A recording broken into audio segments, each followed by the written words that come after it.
এই ডাক্তারের এই ডাকুন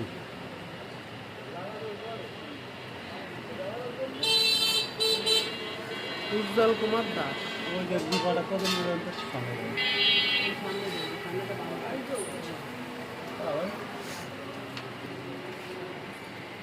আমাদের তো সালা ছিল ভালো ভালো যাবে তার তো সব পাল্টা ফেলে দিই, লাইন আলাদা করে দিছি। আজকে সকালে চালাইছি, হঠাৎ করে ঘর করার শব্দ হলো, বুঝছি সবটাই বন্ধ হয়ে গেল।